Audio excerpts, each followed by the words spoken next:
Hey everyone, I'm Leslie as Original Book Nerd, and we are back today with all things books. And tonight we are going to be featuring Sarah Chapman, who is the author of Bad for Business. And Bad for Business is a one night stand to workplace romance, kind of has that enemies vibe, kind of has that forced proximity, very much has the opposites attract very reluctantly in some cases. But Sarah, how are you doing today? I am doing great. I am very excited to talk about this book. I am too. So, for those of you who like the workplace romance or the one night stand to enemies to lovers, this is the book for you. And I would say this might be the quickest book I've read in a while that jumps right into the spice, as you know.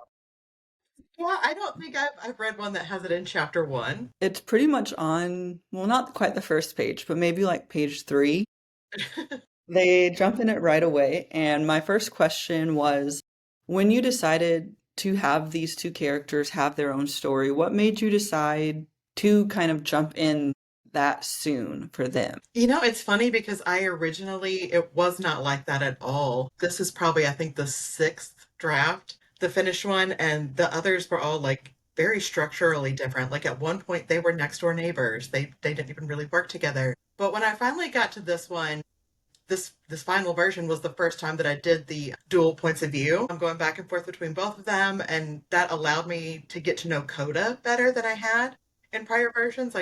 Originally it was always just B was my point of view character. And once I got to know him a little bit better and saw what he actually operates like in his personal life, I was like, yeah, this he would not waste time. He would not waste time.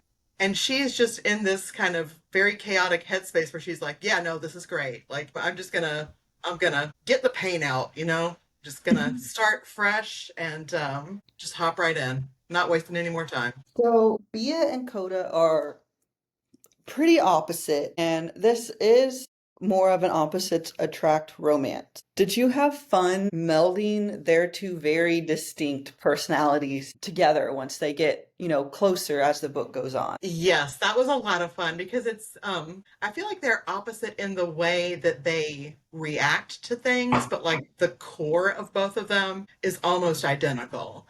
Um, and like they both at different points in the story compare themselves to Loki and Sylvie from the Thor comics, where it's like we're the same person, but our timelines split in such a way that he became this very like grumpy person who hates everybody and internalizes everything. And B became this person who like is desperate for everyone to see her and love her. And so I feel like at the core, they're actually not that different. So finding ways to make these two people who are essentially the same appear so different from each other was absolutely a party. That was a lot of fun. And at least on Coda's end, he has his best friend who I loved the best friend. He cracked me up because you don't expect in characters like Coda for them to have that friend who just loves to razz on him and he loves to kind of like poke holes in all his theories.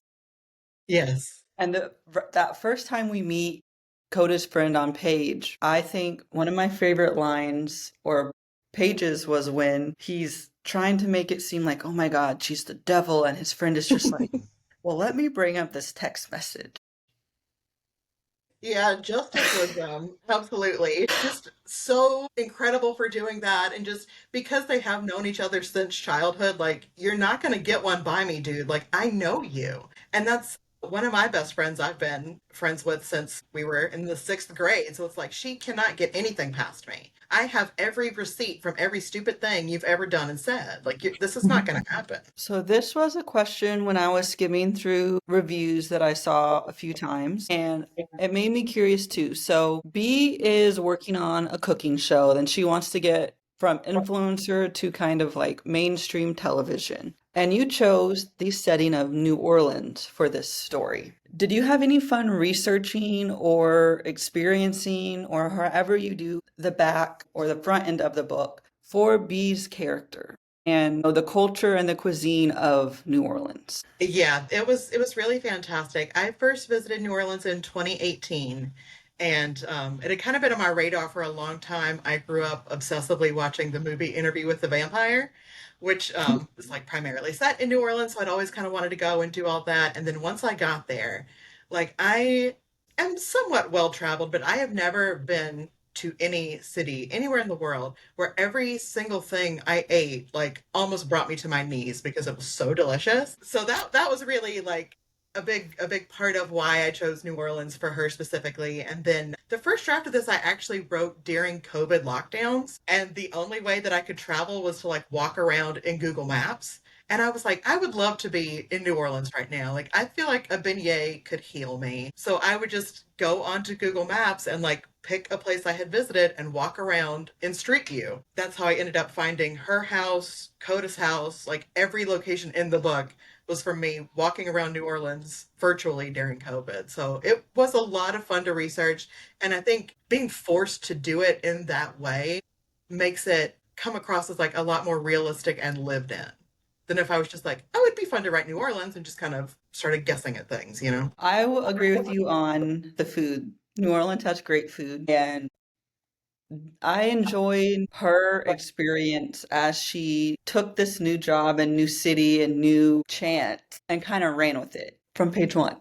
For Coda, though, he's not the typical male main character you would expect in a city like New Orleans. He's reserved. He's kind of closed off. He's very straight-laced at times, it almost seems. Did you have any trouble or difficulty placing him in New Orleans, but also just developing his character? And I know you said once you made his point of view part of the book, it became easier. But when he was just kind of solitary, just from her point of view, did you find it harder to kind of make him mesh with, the vibrancy of the setting of this story? It did actually. And this, again, this final version that ended up being published was the first time that he was native to New Orleans. Originally, his father had moved him and his brother Ichiro to New Orleans when their mom was no longer in the picture. So, like, they moved there to be closer to family. So, originally, he was not from there, which in my mind explained why he's not. Because, I mean, I've never, again, like, I've been to New Orleans a few times now, and everyone is so friendly. There's like people really aren't, and especially native New Orleanians are not anti-tourist. They don't really have a problem with the crowds because that's what your life is like. That's why you're there. But once I got to know him and to kind of understand more about like the hurt and the trauma he was dealing with, of the family stuff, and then the Hurricane Katrina stuff, like it made more sense to me why he's always been this way. He can't trust anything enough to like let go and have that kind of ease about him, that self comfort about him to exist in a world where it's vibrant and happy and people are friendly. And he doesn't have trust in anything or anybody at the point when we meet him. So he's just like, I trust justice. I trust my dad. I trust my brother. Everybody else is like, no, I'm not doing this. It's not worth it. And again, I just have to say, I love how Justice was like, you're not going to pull one over. Those side characters sometimes become my favorite characters in stories. And I liked that this time it wasn't, I'm always for the girl friendships and the girl gangs and the women's, but I really liked how this time you chose to have him have the best friend like that because he needed it. Yes, he did. He very much did. And I will say that Justice has been in every version of the book. Like, Coda has always had that best friend, and Justice has always called him on his nonsense in every version. So, like, he is somebody who has not changed from draft one. For a topic that's a little heavier, so they both have their own healing to go through. And I have a few questions on this kind of overarching healing aspect of their story. Sure.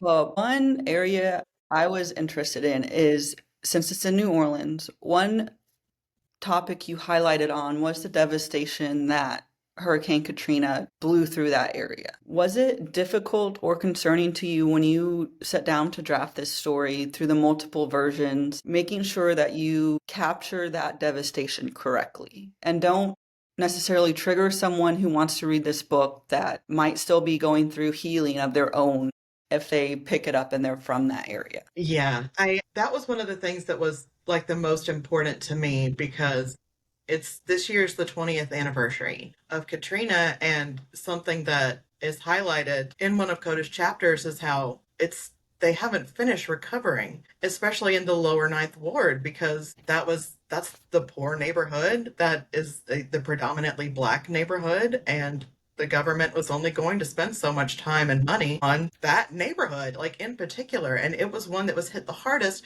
because that's where the levees weren't maintained as well for that same reason.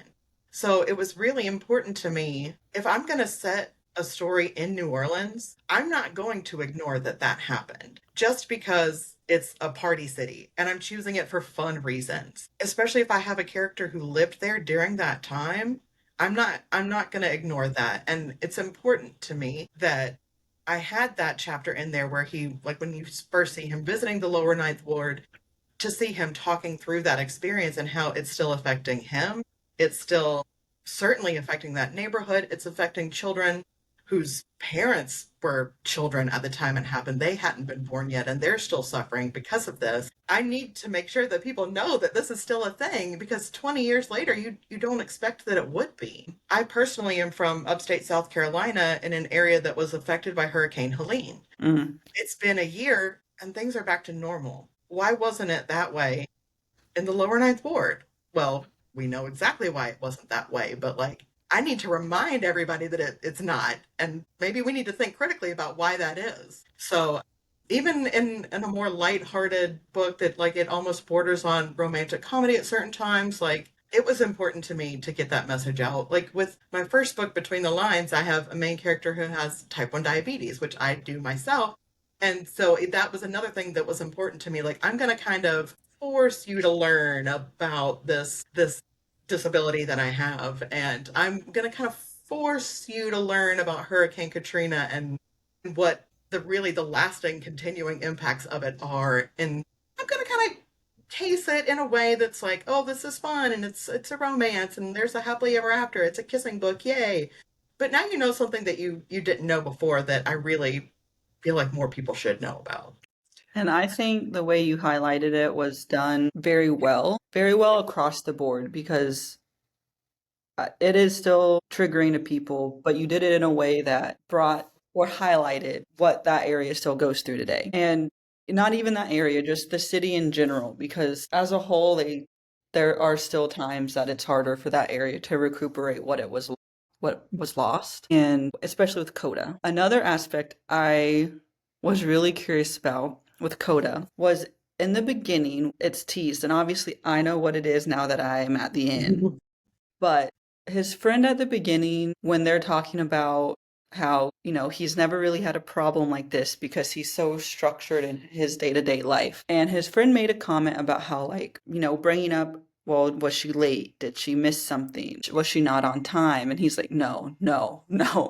And his friend is just sitting there like, sounds like this isn't a problem though. When you layered his emotional, and I hate using the word stunting, but Coda has some variations of emotional stunting where he just hasn't taken the time to heal himself from loss and trauma that he went through as a child. How did you balance that with still making it lighthearted for him, but also showing that, at the end of the day, he is still flawed? He's not going to be that main character you read in a book that is just going to meet their person and suddenly everything's okay.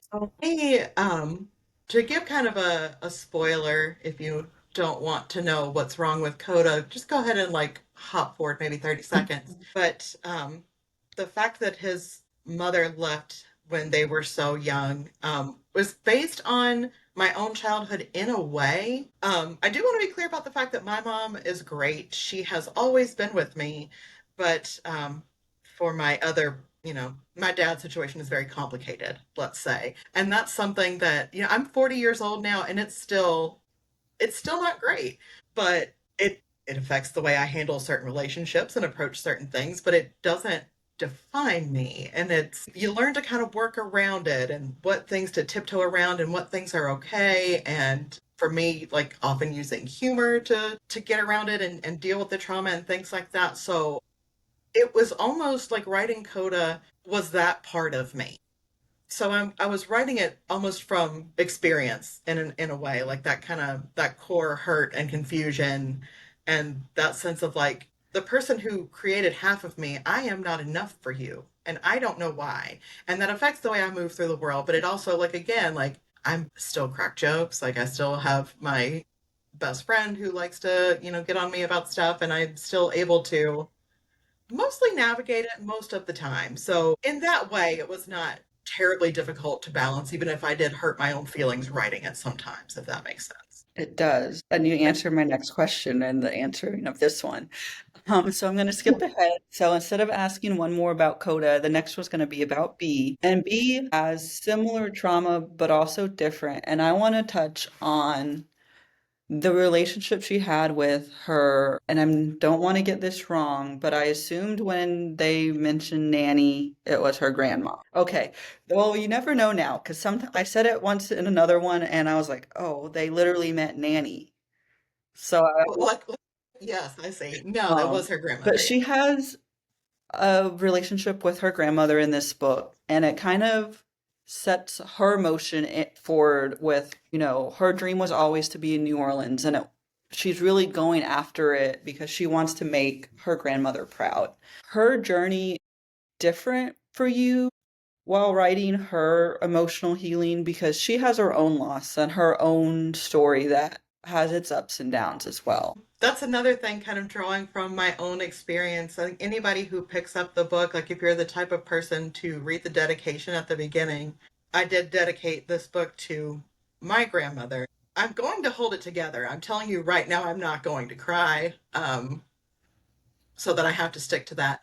But because my upbringing was a little bit unorthodox, I spent most of my time with my grandmother. So really, like B and Coda are like the two like foundational traumas for me that I'm writing, and like the two different ways that I kind of handle it. So yeah, my grandmother was like the most encouraging, as a kid when I wanted to start writing and making up stories and things like that. That she always made sure that there was paper and pens and things around the house, and she bought a computer like not long after I was born, and it was kept in the room of her house that they called Sarah's room. It was just like really another like a sitting room with a pull-out couch, but they called it Sarah's room, and they kept the computer in there. And it was a 1985 Tandy computer, for all my other old folks out there, and the only thing it had on it was a word processor. So she was like very, very encouraging for me and following my dream. And so once I finally decided to start publishing, it was kind of with the thought of like, I have to make her proud. She knew I could do this. I have to do this. And then also, like, the reason why like, cooking is so important to her and she does become a food historian and do all this kind of stuff is because my grandmother, she got her college degree in like soon after World War II, and her major was home economics. So she like was huge into baking and cooking, and to this day I have a lot of her pots and pans, her recipe books, I have an old apron of hers. I have like tons of her stuff that I still like to use because that's our way of like being together. She passed in 2008, so it's been a long time, but yeah, I'm keeping her with me, and that was, a big impetus for B as well. Like when she lost her grandmother, like this is how we can still be together, and this is how I can make you proud and do all the things that you didn't get to do.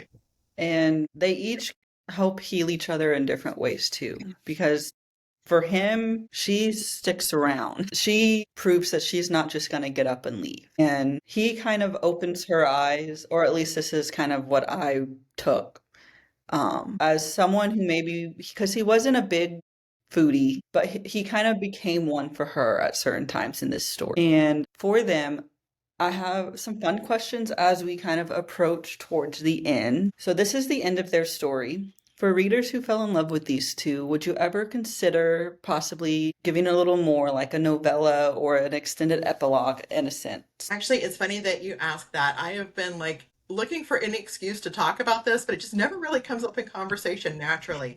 But I'm actually planning to write three more books that are interconnected with Bad for Business. And so this is going to be another spoiler alert. So, go ahead and pop forward about 30 seconds. But at the end of the book, he proposes to her. So the plan is for like the next book is going to focus on Deja, who's her assistant. She gets her own love story. The next one after that was going to focus on Trevor, who's Coda's roommate, who no longer has a roommate after Coda moves out. And then the last book in the interconnected series is going to focus on Annie, B's sister. and kind of the through line, if you read them like they, you can read them as standalones, but if you read them all the way through, each book gets closer and closer to being Coda's wedding. So, in Annie's book, in the last book, she's a bridesmaid in the wedding. So you would still get to see glimpses of my original couple throughout the other three books. But they're like, at this point, I'm not planning to write anything else that focuses on them. Justice. Is there any plan for us to ever get his story? No, I do think that would be a lot of fun to write. And I did like when I was pitching this, my friend Kristen J. Miller, who's also a romance author, she was the first person to ever read the first draft of Bad for Business. And I had, when I was telling her, like, oh, here's my ideas for like these other three books, she was like, well, what about Justice? And I was like, but he's already in a relationship in the book. Like, what do you mean? Like, I don't want to break them up. I like them together. But yeah, there's really no reason why I couldn't go back and like, set one before Bad for Business and have him in it. And you get to see really Coda in full grumpy cat mode all the time because he doesn't have B yet. So that could be seeing that from Justice's perspective specifically could be an absolute joy to write. So yeah, I definitely consider it. I think that would be a lot of fun to do. I would be curious. And I always hate asking that question when the person's already paired because I'm like, I'm not always asking because I don't like who they're paired with. Right. But I'm curious now. Like, I just want more of a character. But I also liked him, and I like the way we meet Justice and who he's matched with in the book. But part of me was like, I'm very curious how, like, because Justice and Coda are so different. So I was like, it would be really interesting to see Justice's point of view when he's with Coda sometimes. Yeah, that would be great. I mean, frankly, that would be like that could be a novella I write. It's just like they're a little buddy comedy for the two of them. It doesn't even really have to be a romance. Like, I could see them right now at their hangout spot, and he's like, go talk to that. And Justice would be like, go talk to her. And Coda would be like, no. Yeah, he's Obviously, there would very be much more, Scorpio based. but I could see it play out in my head. Yeah, no, I Um, love that. I think that would be a lot of fun, and I think I've accidentally talked myself into writing like a buddy comedy for them, even if it's just a novella or like a newsletter exclusive or something like that. Like now that the idea's in my head, it's like, oh, you know what, that actually would be so much fun. I kind of have to do I that have now. been known to spark ideas by accident.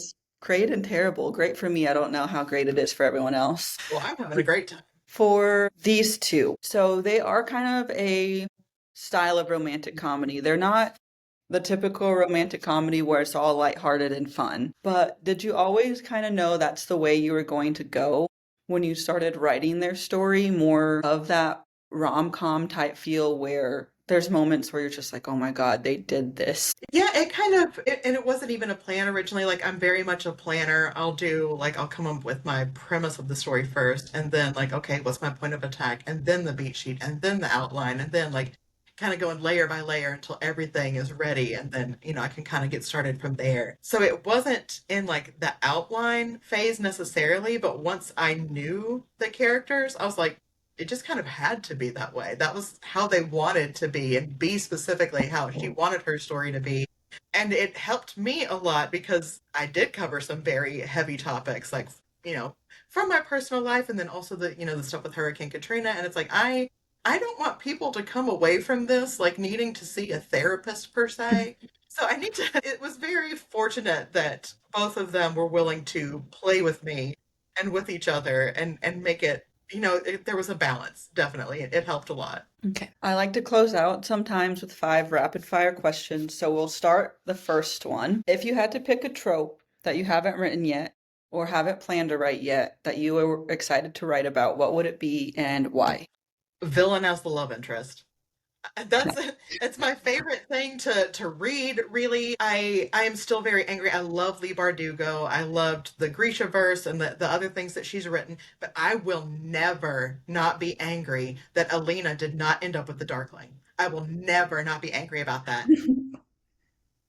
I very much like that's my jam. I want to write that. Like I'd be the happiest girl in the world working on something like that. What has been the hardest trope to include in one of your books, and why was it hard for you to write it? I think probably the hardest one to write for me was in my first book. I did a childhood friends to lovers, and it's very difficult for me because I naturally skew enemies to lovers just as a personality type almost.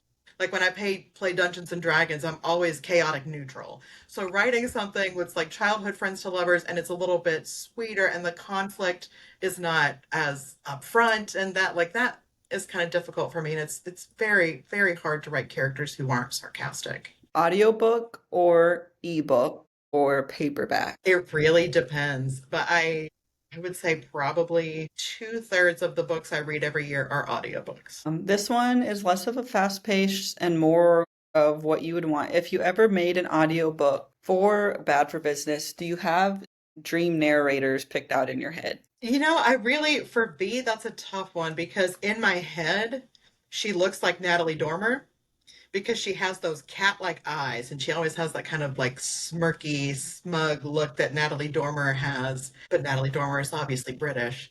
So I don't really have a voice in mind for B, but for Coda, I would love to get Darren Barnett. Who's in Never Have I Ever. He's a Japanese American actor and he is so hot. And he has that perfect, like, smirky look about him as well. And I just like, I could listen to him talk all day. And like even on the show, I think in season one, like you hear him speaking Japanese with his grandfather, and I was just like, okay, yeah, okay, keep going, keep talking. So I'm going to close out with this question, and it's a little tease for people who got to the end. But for the next book coming in this interconnected series you're building, what can you give the readers as a hint or a little tease of what's to come, what to expect?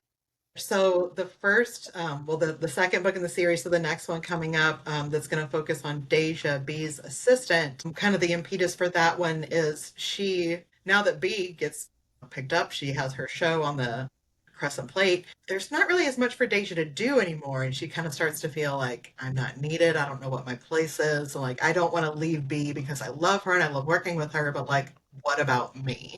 What about my dream? And she ends up meeting a cameraman for a different show on the network. You know, there's lots of scheduling conflicts. He's traveling a lot. It's more of like a documentary, almost like an Anthony Bourdain style show. So there's a lot of conflict there, but it's kind of another like what does it look like to chase your dream when you've already achieved it, but you're still not fulfilled? Because we see B reach her dream and she's very happy, but what about Deja? She gets exactly what she thought she wanted, like what she went to school for, and she loves doing the show, but like okay, I'm here, but I'm still not happy. And that's a great place for us to taper off today. Thank you, Sarah, for joining me, and thank you anyone who tuned in to watch. I enjoyed Bad for Business. I'm always someone who likes that touch of forbidden workplace romance as well as one night stand to more. I don't know why I love that trope, but I really like that trope, especially when they become kind of enemies, but they're like, but I still, Yeah, that was a lot of a lot of fun to write. Like, I hate you, but I know how good that feels. For anyone watching, you can stay tuned. Sarah may be a guest in the future again when the next books in the series comes out. But as always, subscribe, watch, and share. I do link these episodes to all my forms of social medias, so if you don't watch on YouTube, you can get clips on Instagram. And other than that, thank you, Sarah, for joining me, and I hope you had a fun time sitting down to talk about Bad for Business with me. Well, thank you for having me. I had a blast. Thank you.